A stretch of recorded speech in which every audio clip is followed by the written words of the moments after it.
Guys, welcome back to my channel. Today is Sunday, February the 24th, and I'm hungry. So we're going to be in the kitchen today making authentic Creole filet gumbo. And I'm going to make it with chicken and sausage. So let's get started. Let me tilt it down here a little bit. Okay, so I'm going to put my olive oil in the skillet. I'm going to saute the vegetables. And y'all know that I use the Trinity and the Pope. We'll start with just a little bit. So while we're waiting for that to get hot, I just want to welcome everybody back to my channel, and I want to welcome all of my new subscribers. You will find love and acceptance here. So just welcome and come along, and we'll be doing some cooking and storytelling, and we're just going to have a grand old time here on Glenda Sully's channel. So while we're waiting for that olive oil to heat up, I'm going to tell you what I've diced up here. Now y'all know in New Orleans we call the onion, the bell pepper, and the celery the Trinity, and then the garlic is the Pope. So for the Trinity, I diced up 2 raw onions. So let's wait just a minute longer for the olive oil to get hot. And I diced up 4 little stalks of fresh celery. And then I diced up 2 large bell peppers. So that's the Trinity. And then the Pope is the garlic. And this is 6 little toes of garlic. I call them toes, y'all, because they look like toes, right? Let's see if this olive oil is hot enough yet. Not quite. Now, I saved my bacon grease from breakfast this morning because one of you subscribers told me to make the roux out of my bacon grease. So that's what we're going to do today. I've never done that. I've always made the roux with either olive oil or shortening or vegetable oil. So I hear the onions starting to cook a little bit. So let's throw these vegetables in here and get them sauteed a little bit.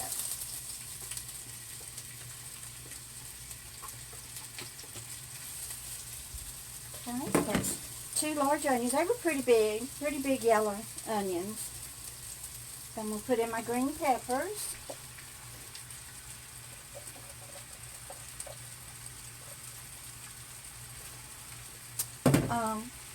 Now y'all remember back when I went to the food pantry about a month ago, they gave me a whole chicken. So I boiled it and then I deboned it. And after I deboned it, I thought, that's not going to be enough. I mean, I want this gumbo to last me all week. So I went ahead and thawed out a 1-pound package of Tabasco kielbasa sausage, Hillshire Farm. But I'm just going to put half of it in there. So that's about, I don't think it's quite a 1-pound package. I think it's 14 ounces. So that's about 7 ounces of sausage. Y'all, I think I'm going to have to be buying me a bigger pot. All these big meals that I cook, I can't get everything in them anymore.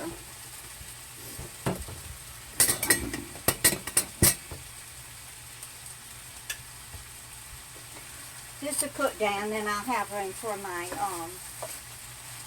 celery and garlic. And you can use red peppers and yellow peppers, orange peppers, whatever you want. But you can mix and match. I prefer the bell peppers. So we're just going to wilt them a little bit. We don't want them brown or caramelized or anything. So I did buy a few sprigs of curly parsley, so I have to cut that up a little bit. And actually the garlic that I used, the toes, they were fairly big, so you can see it's a lot of garlic. And y'all, I'm going to be putting a little okra in it because the okra thickens it. And I bought fresh okra, but I wish I had bought frozen because this has some little brown seeds in it. I'm not too happy about it, but I'm going to use it. I already bought it and paid for it. So the okra will go in almost at the very last. Okay, so what we want, the ingredients, you want to boil a whole chicken.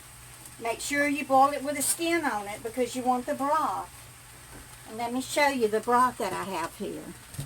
A beautiful pot of fresh chicken broth right there.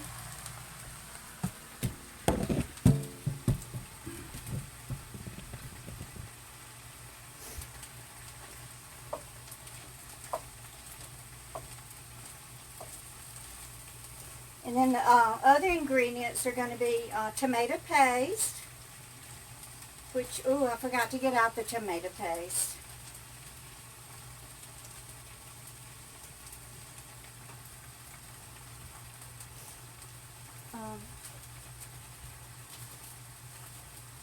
And my subscriber,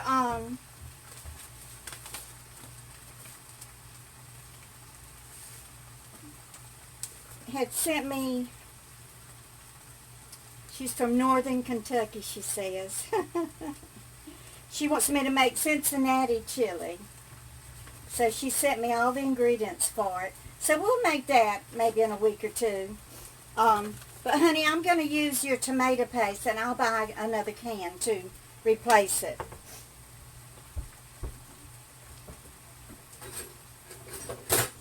But she sent me the tomato paste and the packets and everything so that I can make Cincinnati chili. Now, I know that Barb made it over at the old farmer's wife.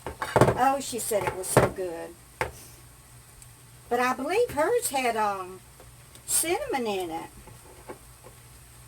But I don't see cinnamon on this recipe.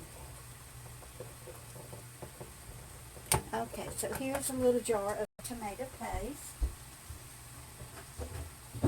Now, I don't put tomatoes in my gumbo. I reckon you could if you want to. But that's not the way Dort made it, and that's just not the way I'm used to making it. So we're gonna make it my old-fashioned way. Okay, so these are wilting a little bit. So let me go ahead and put the celery in. I think I have enough room for it. Now, y'all, you can use any kind of sausage you want. You know, if you want to use turkey sausage, go right ahead. Or if you want to make shrimp gumbo, of course, you can put shrimp and crab legs in it. I usually put a can of, if I make the shrimp gumbo, you want to use probably about 2 or 3 pounds of small shrimp. And whenever I make the shrimp gumbo, I buy a can of crab meat and add that to it. But I'm not going to put crab meat in my chicken gumbo. Okay, so we're going to let this wilt down a little bit, and then we'll put in the garlic. But I did go online and got a little bit of history about my Lea and Perrins sauce. Y'all know that's my secret ingredient. Not so secret anymore, huh? It says the original Worcestershire sauce. Let me shake it up. I will be putting that in my gumbo. But I went online and found out about it. It was a UK subsidiary of Kraft Heinz Company.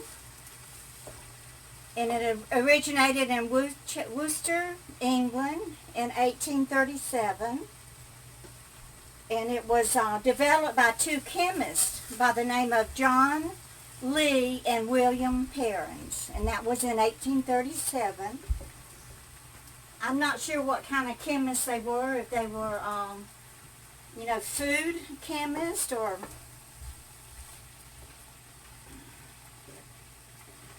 pharmaceutical chemists.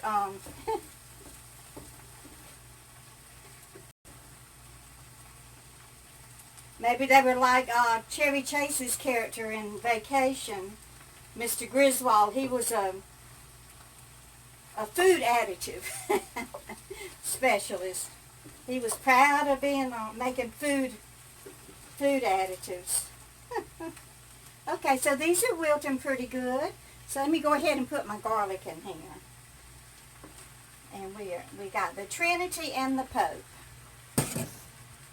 So anyway, they had developed the recipe for the Lea and Perrins from a baron whose name was Marcus Sandys, Sandys. It was an Indian recipe that he had, when he served as baron in Bengal, India, he had brought this recipe back. So Lea and Perrins developed it, and then they bottled it and started selling it. I know it does have anchovies in it, even though the recipe is secret. But anyway, in 1839, Lea and Perrins was imported by the Duncan family of New York. I bet that's the Duncan Hines family that we know about today. I didn't do research on that, but y'all that love history, you can let me know about that. The Duncan family of New York in 1839. And it is manufactured here in New Jersey.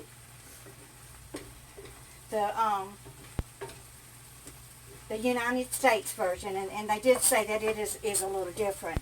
Anyway, the recipe has been kept secret since the 1800s. But apparently in 2011, someone found the recipe. It had been thrown in the trash, and it was outside in a skip, which is, in England, that's what dumpster is, a garbage dumpster is. But I think the skips are shaped different than what we know here in the United States, and they're loaded onto the back of the truck, and then an empty one is left in its place, instead of the garbage truck, dumping it right there like they do in the United States. Okay, so I'm going to go ahead and get my chicken broth boiling. The vegetables don't have to be cooked completely tender.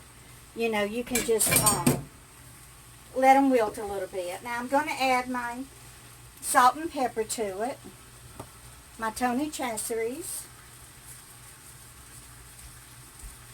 I'm not going to measure this, y'all. You just have to, you got to figure that out on your own.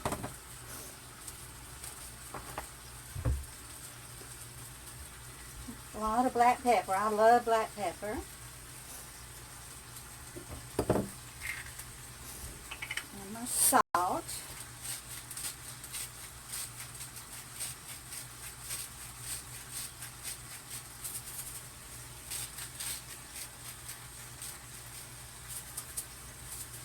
Thank you, Shauna, for the salt. And this big can of black pepper. I haven't opened it yet because I still have my little can of McCormick's. Okay, so my chicken broth should start boiling pretty soon. And then all we're going to do is just add the cooked vegetables to that. And the chicken and the sausage. And then we're going to let that cook for probably about an hour. It'll be ready right about 6 o'clock, I think.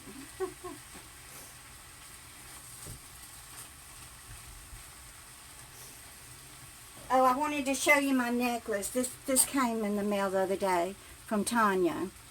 Thank you, sweetheart. It's in memory of Jeremy. It's got his birthstone in it, an amethyst. And it's got a little rhinestone J and then a heart. And it says, I carry you in my heart. And I do. And on the heart it says son. Isn't that beautiful? What a loving and thoughtful gift. Thank you, Tanya. I appreciate it. I appreciate you, and I appreciate everybody. Now, in the video that I did yesterday, y'all, you can see that I have plenty of food. So, you don't need to be sending me any more food. I do appreciate it, and I'm blessed to have received it. But I have plenty. So, if you can find maybe someone in your church, or maybe you've heard about a needy family, and you want to give food, please, you know, don't go ahead and donate it to them.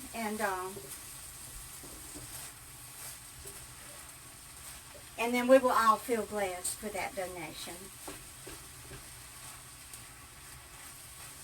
Okay, so I think this is wilted enough. I'll let y'all look at it.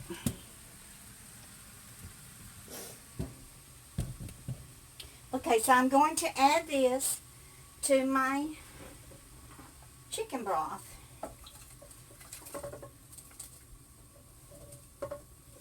Yep, y'all, I'm definitely going to have to buy me a bigger pot. I do love this crock pot, and I know a lot of y'all have asked me where I got it from, and I actually bought it at Home Goods probably 10 years ago. But it's really not very big. It does, on the bottom it just says made in Italia. But it is a real crock, you know, crockery, crock pot. Okay, so we're just going to put that in there. I'm going to add my chicken to it. I may not even have room in here, y'all, for the sausage. I don't think I'm going to.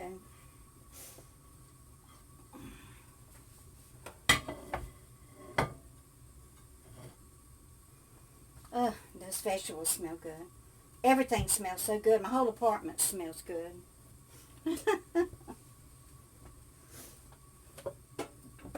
After Lamar died, and let's see, Jeremy was about a year and a half old, and Jeremy was born in 1978. And Daddy always had high blood pressure, and he was high strung, and just, you know, always on edge, and woo, sloshing everything out. So one day he had been out in the field working, and he came inside and was sitting there in a chair in the kitchen, and Mama was in there with him, and he just grabbed his heart, you know, and just fell over out of the chair and onto the floor, bless his heart. And he died right then and there from a massive heart attack.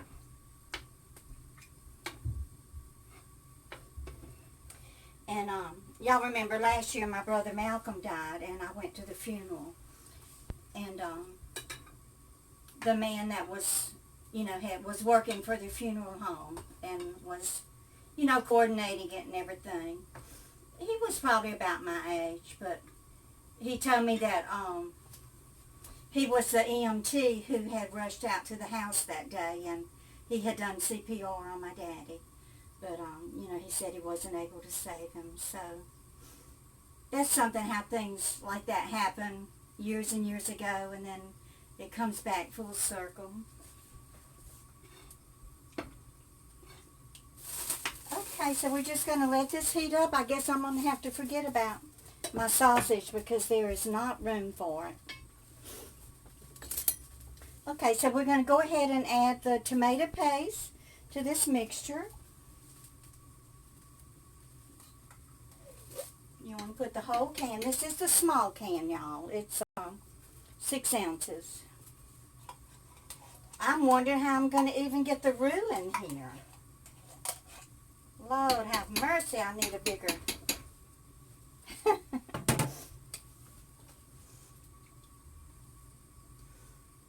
I'm not hinting for anybody to buy me one because I have the money now. I can go buy me one. But yesterday when I went to the store to buy the vegetables, you know, it's the end of the month almost. I'm usually broke. I'm usually poor as a church mouse this time of the month. But because of y'all and you watching my ads and watching all my videos and everything and giving me those thumbs up, I want to thank you because I had a little extra money this month. So I didn't have to scrounge and return anything or, you know, count pennies. So thank you so much for watching my videos. I appreciate it. Okay, so now we're going to make the roux. Let me wipe these onions out of the skillet. Now, the roux is just a fancy name for brown flour. You know, and in New Orleans, we make it with butter. Probably you would want to use a stick of butter, but I'm going to use my bacon grease from this morning.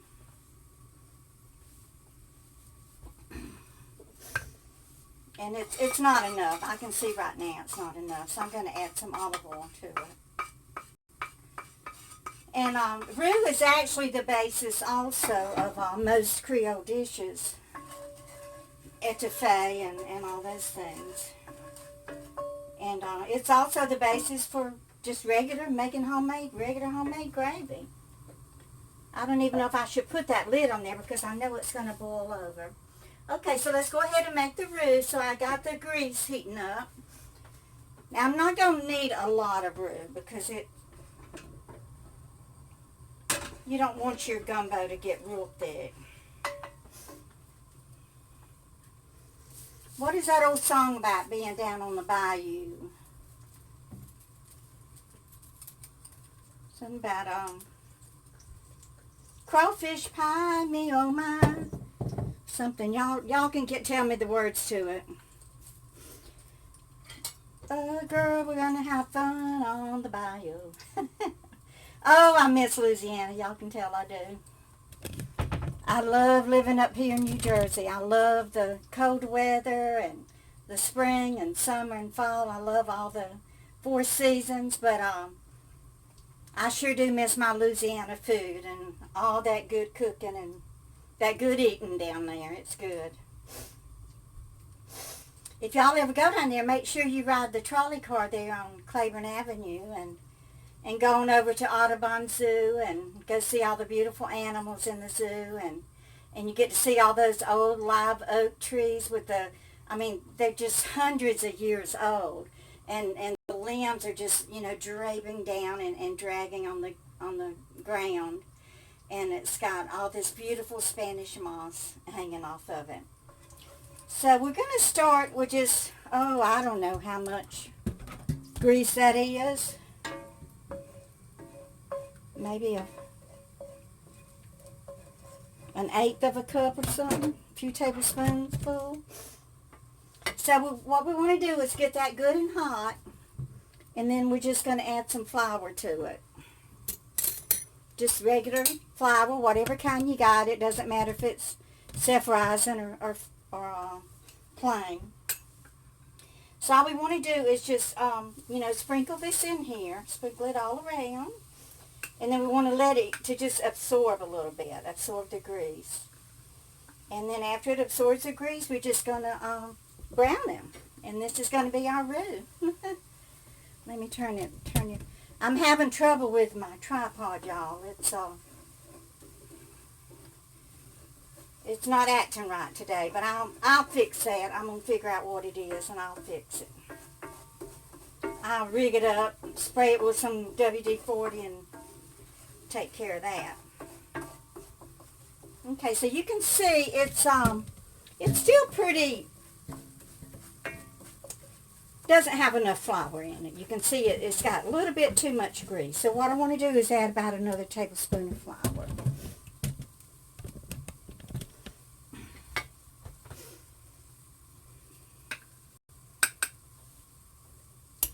I just want to sprinkle it around.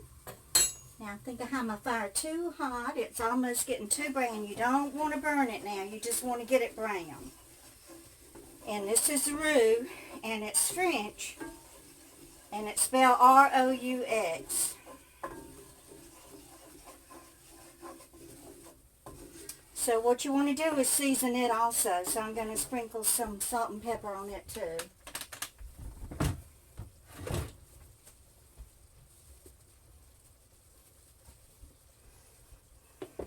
I know y'all are wondering why I'm making such long videos. Yesterday was long.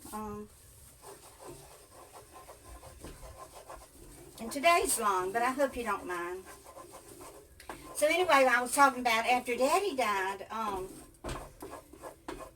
he didn't have no insurance. Now, when he worked for Gulf Oil, he was a security guard. It was their policy to hire handicapped people. And y'all who have been following me know that Daddy was crippled because he had polio when he was an infant. Back then they called it infantile paralysis. But his right arm was totally paralyzed and his left leg was paralyzed. And I mean, he could still walk on it. But his left leg was a couple of inches shorter than his right. So he walked with a limp. So before he died, I had asked him, you know, do you have any life insurance? And he said, no. And I said, well, why not? You know, Mama had never worked. And, you know, she didn't have any kind of income or social security paid in or anything. And what he said to me that day kind of let me know something that I had always wondered about, and that was, did Daddy know that Mama was having all those affairs all those years? I mean, I never heard them fight or argue or fuss about it or nothing. They mostly just argued over money like most married spouses do. But that day he said, no, I'm not getting no life insurance for some smooth-talking man to come and take it away from her. That was the first time in my life that I realized that he did know about Mama's affairs. I mean, it would be hard for him not to know with that little town that we lived in. Everybody knew everybody's business. And they still do. Lumberton is still 2,000 people, the same population that it was when I left there in 1971. Okay, so what you want to do, I hardly have room for the roux, but this is what it looks like, y'all. You just want to get it good and brown. And then we're going to add that to my gumbo here. I may have to take some of that chicken out. Lord have mercy. Let's see, what should I do? Yeah, let me take some of this out. There's just not enough room. I'd rather have less stuff in there and have it cooked properly. Okay, so what you want to do is just you know, add the roux, and it's going to thicken it real good.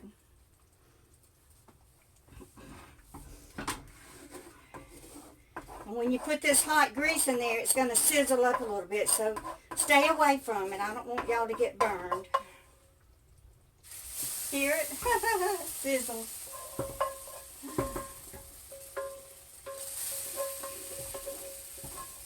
I was just thinking about all the fruits and all that we had when I was growing up. And it was so funny because it seemed like every family out there on Highway 13 had some type of odd fruit tree in their yard.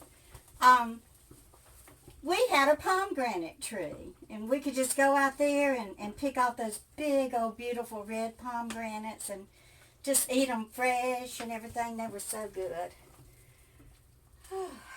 And y'all have heard me talk about Sanji, who lived across the street there. In fact, if you go back and watch that video that I make of when I went home last year of the magnolia tree that I used to climb, that was Sanji's house, and they had the fig tree. So anytime we wanted figs, we would go over to Sanji's house and pick figs. If they wanted a pomegranate, they would come and come over to our house and pick the pomegranates. And then another family, I don't remember their names. I think it was Landrum, maybe. In fact, their house was there off of Highway 13 near, in fact, whenever they built the interstates in the 1950s, the interstate highway cut through their land, and they got a lot of money from that. I'm sure they were forced to sell out of what is it, eminent domain, when the government takes your land, even if you don't want to give it to them. I'm going to add a little bit of water to this, the rest of this roux and mix it up here. And just make me a little more gravy out of it. And y'all, this makes the best gravy for, if you make meatloaf or something, then you just, you know, brown your gravy in a little grease and add the juices from your meatloaf, and you got the best meatloaf gravy to put over your mashed potatoes. So, add this a little bit. Ooh.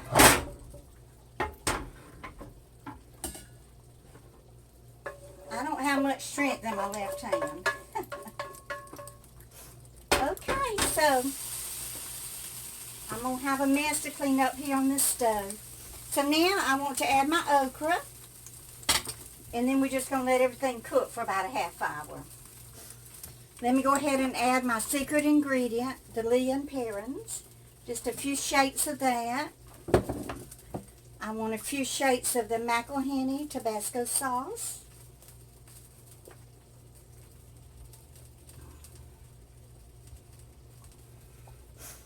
And I want a lot of salt in here, so I'm just going to use my container salt. So there we go with the salt, a little more Tony Chacheres. Y'all don't ask me how many teaspoons and everything. I have no idea. Not that much. I would say start with maybe a teaspoon of salt and maybe a teaspoon of pepper. And I reckon you could start out with maybe a half a teaspoon of the Tony Chacheres. So see how thick that roux made my gumbo? Okay. So I'm just going to let this cook for about a half hour, and I'll be back. So I'm back, and we're going to eat the chicken and sausage gumbo. I did manage to get a few pieces of the sausage in there. So let me show you what it looks like. This is the finished product. And like I said, it is filet gumbo. So that dark stuff that you see floating there, that's the filet. And this is what it is, Rex Gumbo Filet. And I bought this in New Orleans years and years ago, and I keep it in the freezer. And it is ground sassafras leaves. It smells so good. So what you want to do is just sprinkle your filet right on the top, like that. I did it already, so I'm not going to do it again. And then you put the lid on it tight. Close the lid all the way for a half hour and just let it set. Then you take yourself a bowl of white rice. And then you eat it. So that's what we're going to do right now. And this is New Orleans Creole style filet gumbo. Look at all that good old grease in there. Ain't that good? Oh, now I got me a big old mess I have to clean up in the kitchen. I'm not cleaning it up though until I eat. I'm so hungry. I hadn't even had lunch. I made me a bacon and egg sandwich for breakfast this morning. About 11 o'clock. I spent all morning answering my comments from my video that I did yesterday. And I just want to thank y'all for your support and your love and your kindness and all of the advice that you gave me and everything and what you think I should do and shouldn't do. And I just want to thank y'all. I know that you all have my back and that you will defend me to the nth degree, and I appreciate it. But let's shut up now and take a bite of this food. Oh, good old Creole gumbo with some okra in it. And that reminds me, one time we was, Daddy always planted a big old vegetable garden out there it was on the side of the house, so it was really, next to Highway 13. So we was out there one day cutting okra.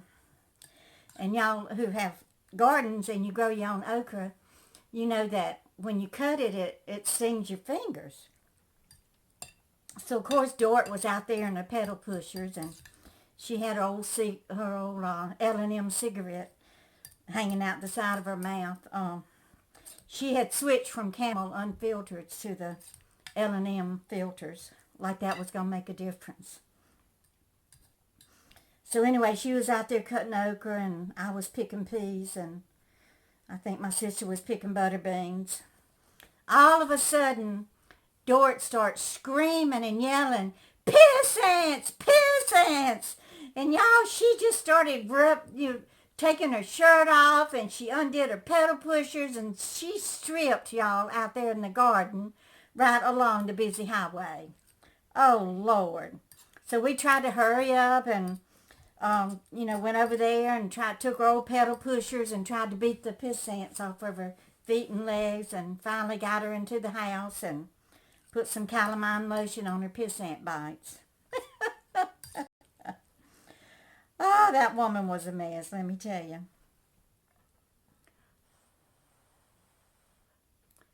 Ooh, it sure is hot, but it's going to be so good.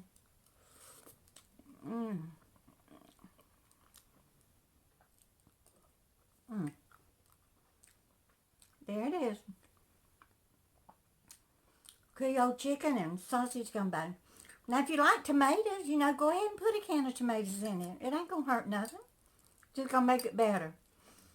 I've just always made it with tomato paste. And oh, it's so good, y'all. Oh, I forgot to tell you.